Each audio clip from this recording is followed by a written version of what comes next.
आज आपण 10वीचा a lesson in life from a beggar हा लेसन याविषयी डिस्कस करणार आहोत. A lesson in life from a beggar हा लेसन लिहिलेला आहे सुधा मूर्ती यांनी.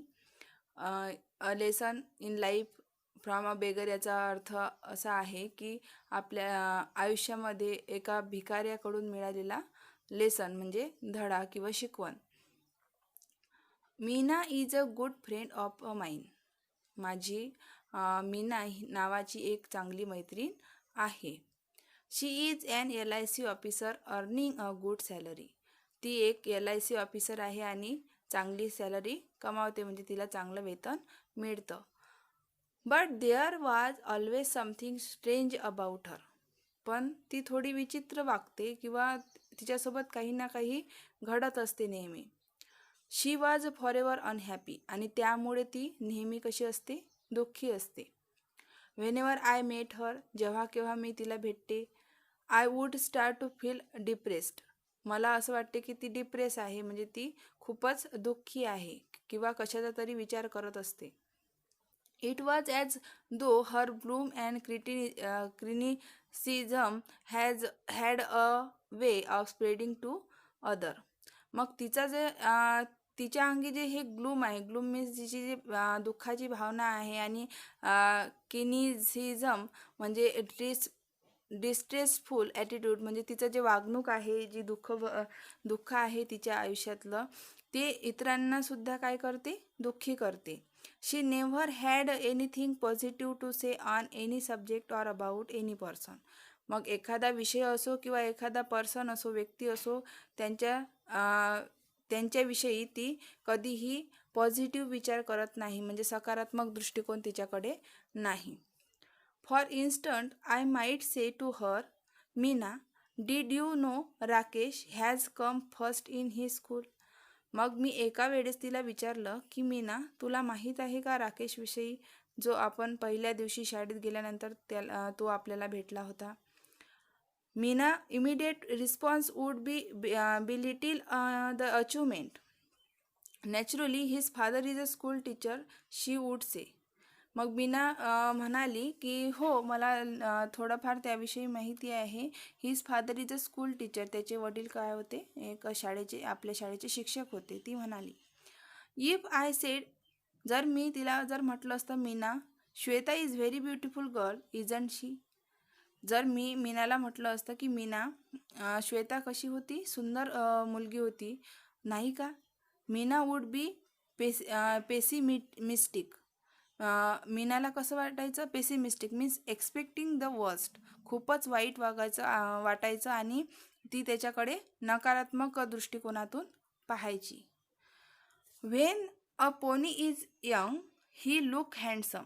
जेव्हा पोनी नावाचा मुलगा हा खूप यंग होता आणि तो खूप सुंदर दिसायचा. It is as that matter.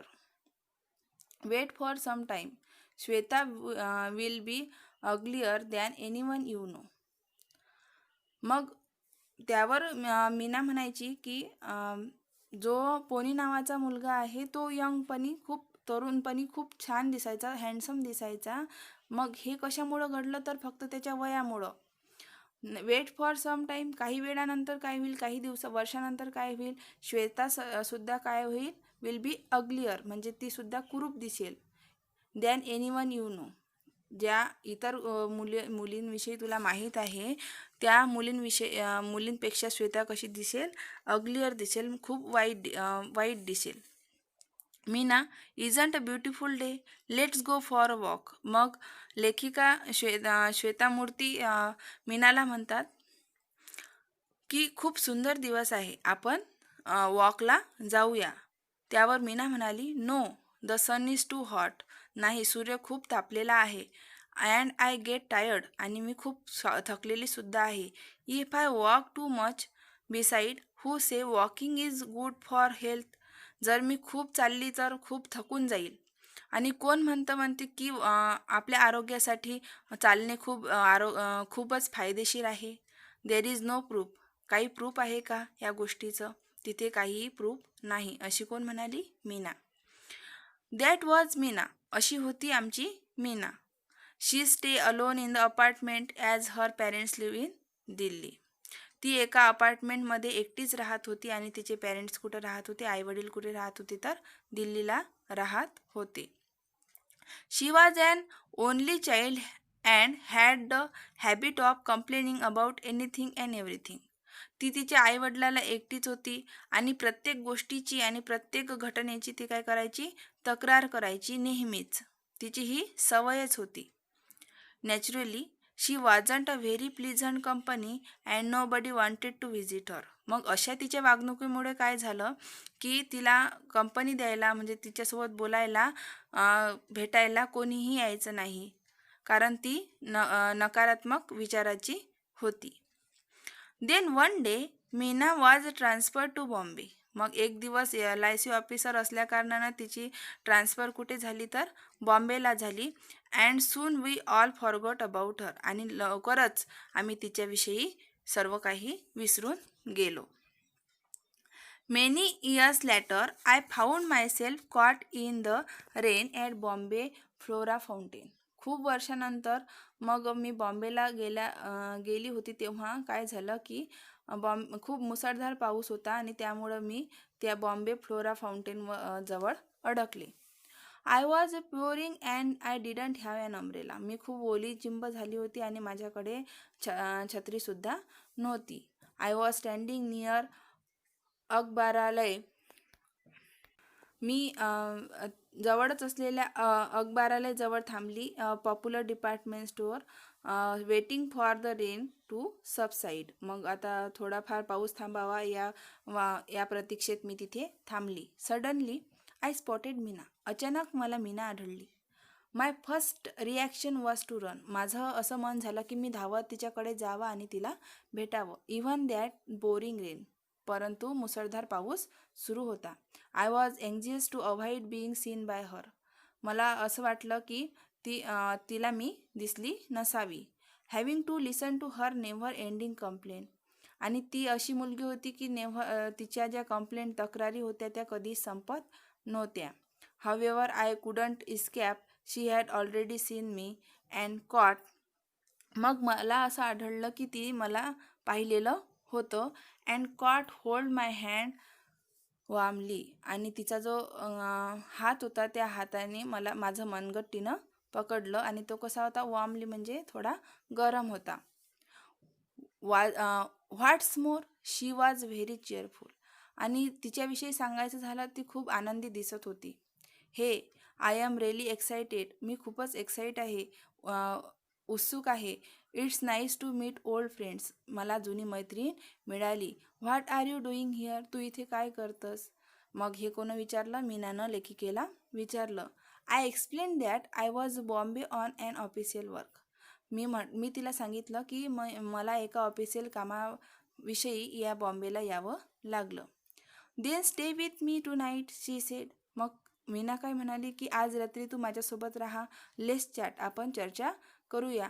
Do you know that old friends and memories are precious and rare.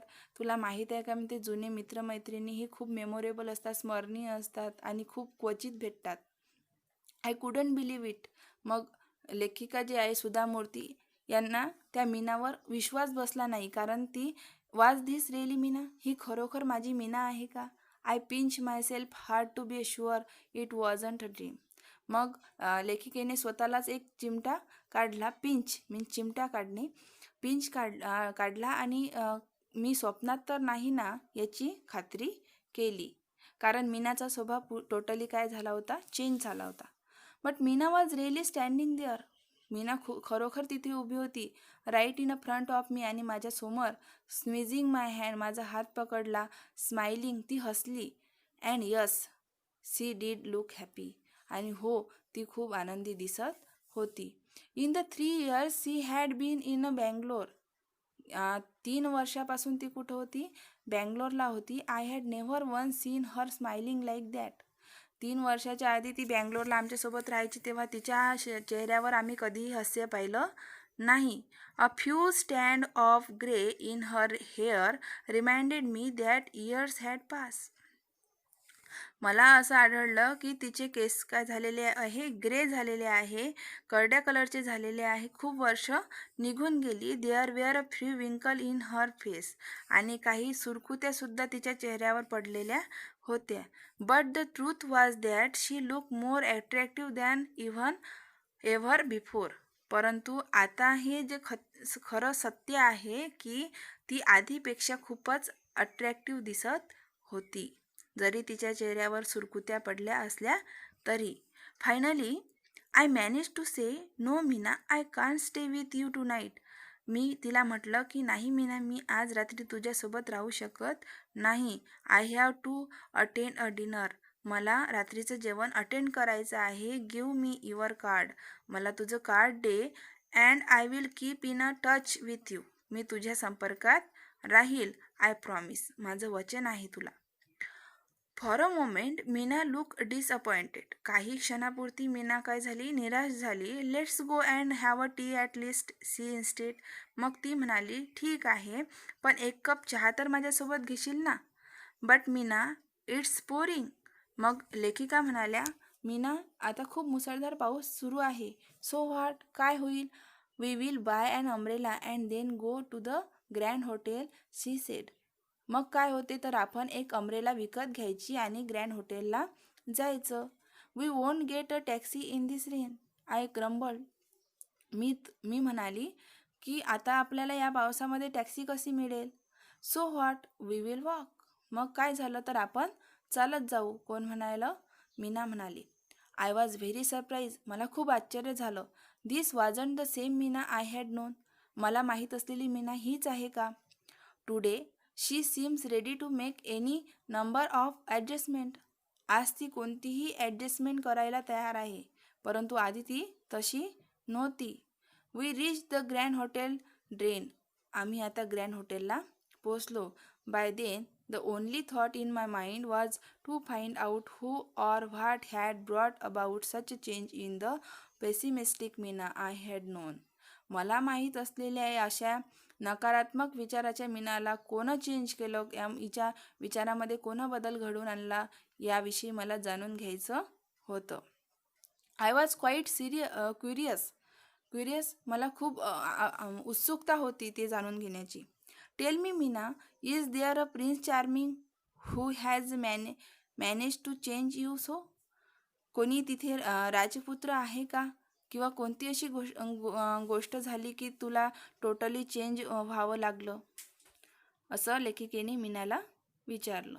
Meena was surprise by my question. No there is anyone like that she said. नाही, तिथे असा कोणीही व्यक्ती नाही जो तू जसं विचारत आहे.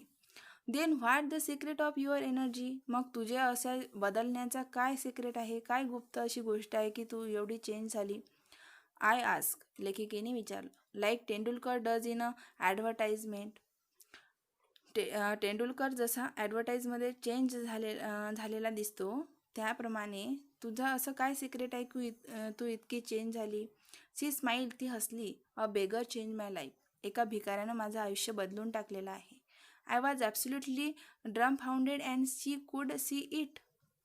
मी तिच्याकडे पाहतच राहिली. Yes a beggar. हो, एका भिकाऱ्यानं. She repeated. ती पुन्हा म्हणाली. As if to reassure me.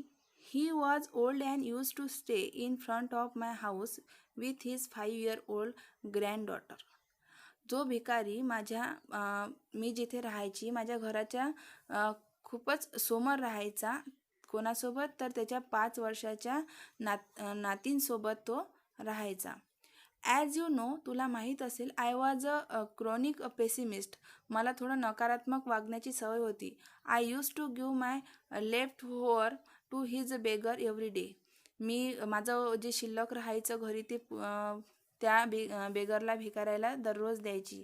I never spoke to him. पण मी कधी त्याच्यासोबत बोलली नव्हती.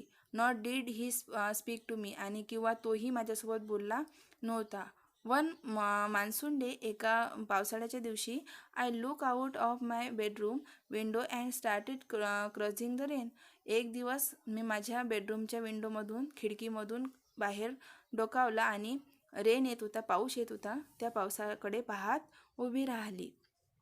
I don't know why I did that because I wasn't even getting wet.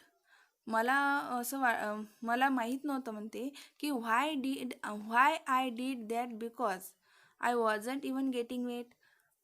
मी ओली तर होणार नाही ना म्हणून मी पाहतच होती फक्त पावसाकडे. That day I couldn't give the beggar and his granddaughter their daily quota of left over. त्या दिवशी पावसामुळं मी त्या भिकाऱ्याला आणि त्याच्या नातींला घरचं उरलेलं काहीही दिलं नाही. They went hungry, I am sure. मला ते खूपच भुकेलेले असल असं मला खात्रीनं वाटत होतं. However, what I saw from my window surprised me. माझ्या विंडोमधून मी जे बाहेर पाहिलं त्यामुळं मला खूप आश्चर्य झालं. काय पाहिलं पहा. The beggar and the young girl were playing on the road because there was no traffic. Beggar जो भिकारी होता आणि त्याची जी नातीन होती ते ट्रॅफिक नसल्या कारणानं त्या रोडवर खूप खेळत होते. दे वेअर लाफिंग, ते मोठ्याने हसत होते. क्लॅपिंग, मोठ्याने टाळ्या वाजवत होते. अँड स्क्रीमिंग जॉयसली, आणि मजेत खूप ओरडत होते. As if they were in paradise, जणू काही ते स्वर्गात आहे अशी भावना त्यांच्यामध्ये झाली होती. Hunger and rain did not matter, त्यांच्यासाठी भूक आणि पाणी हे काहीही महत्त्व ठेवत नव्हते. They were totally drench and totally happy, ते खूपच आनंदी आणि खूपच उत्साही होते. I invites their zest for life. Zest means a great enjoyment and enthusiasm. त्यांचं जे आयुष्य जगण्यासंबंधी जे एन्जॉयमेंट होती, जे मजा होती, ते मी तेव्हा पाहिली. That scene force me to look at my own life. आणि हे जे दृश्य होतं त्या दृश्यानं मला माझं आयुष्य बदलून टाकायला मजबूर केलं, किंवा त्यामुळं मी टोटली चेंज झाले. I realise I had so many comfort none of which they had. मला समजलं म्हणते की मी ज्या आयुष्य जगत आहे त्यामध्ये मला खूप सारे काय आहेत, कम्फर्ट आहे. म्हणजे मी खूप सुविधा मला आहेत जे त्यांच्याकडे नाहीत. But they had the most important of all the asset. परंतु ते त्यांच्यासाठी काय ठेवत नाही, महत्त्व नाही त्यांना त्या कम्फर्टची. वन विच आय अलॅक, आणि त्यांच्याकडे जे आहे ते मी हिरावून बसलेली आहे. They know how to be happy with life as it was. जसं आपण आयुष्य आहे ते आयुष्य कशा रीतीनं आनंदी होईल हे त्यांना माहीत आहे. I felt ashamed of myself, मला स्वतःवरच लाज वाटली. I even started to make a list of what I had and what I did not have. मी एक लिस्ट केली होती ज्यामध्ये ज्या गोष्टी माझ्याकडे आहे आणि ज्या गोष्टी माझ्याकडे नाही. I found I had more to grateful than most people could imagine. मला असं आढळलं की माझ्याकडे खूप साऱ्या अशा गोष्टी आहे ज्या लोक इमॅजिन, कल्पनासुद्धा करू शकत नाही. दॅट डे, त्या दिवशी, I decide to change my attitude toward life. आणि त्याच दिवशी मी ठरवलं की माझं आयुष्य जे जगण्याची माझी पद्धती आहे ती पूर्णपणे मी चेंज करावी, बदलून टाकावी. Using the beggar as my role model. आणि तो जो भिकारी होता तो माझा रोल मॉडेल ठरला, म्हणजे आदर्श व्यक्ती ठरला. आफ्टर अ लाँग पॉज, खूप वेळच्या किंवा खूप क्षणानंतर, I ask Meena how long it had taken her to change. किती वेळ लागला म्हणता आपले सुधा मूर्ती त्या मीनाला विचारतात की तुला किती वेळ लागला बदलण्यासाठी. Once this realisation down, she said, it took me almost 2 years to put the change into effect. मला टोटली चेंज होण्यासाठी किमान 2 वर्ष लागली, किंवा हे सगळं समजण्यासाठी मला 2 वर्ष लागली. नाऊ नथिंग मॅटर, परंतु आता काही शिल्लक नाही. आय एम ऑलवेज हॅपी, मी नेहमीच आनंदी राहते. I find happiness in every small thing, प्रत्येक छोट्या छोट्या गोष्टीमध्ये मी आनंद शोधते. In every situation and in every person, प्रत्येक परिस्थितीमध्ये आणि प्रत्येक व्यक्तीमध्ये मी काय शोधत असते, आनंद शोधत असते. Did you give any gurudakshina to your guru, I ask. लेखिका सुधा मूर्ती मीनाला म्हणाल्या की तुझ्या गुरुला तू काही गुरुदक्षिणा दिली का? नो, नाही. Unfortunately by the time I understood things he was dead. Unfortunately, दुर्दैवाने जेव्हा मला हे सर्व कळलं तेव्हा त्याचा मृत्यू झाला होता. But I sponsored his granddaughter to boarding school as a mark of respect to him. आणि एक गुरुदक्षिणा म्हणून मी त्याचे जे नातीन आहे, त्याची नात होती, तिला मी बोर्डिंग स्कूलमध्ये तिला पाठवलं आणि तिला पाहण्याचं काम मी करते, असं लेखिकेला मीनाने सांगितलं. तर विद्यार्थी मित्रांनो, हा पाठ तुम्हाला नक्कीच आवडलेला असेल. म्हणून आयुष्यामध्ये कधीही निगेटिव्ह विचार करू नका, पॉझिटिव्ह विचार करा. यश तुमचंच आहे. जर तुम्हाला माझा हा व्हिडिओ आवडला असेल तर नक्कीच लाईक करा आणि माझ्या चॅनलला सबस्क्राईब करा. थँक्यू.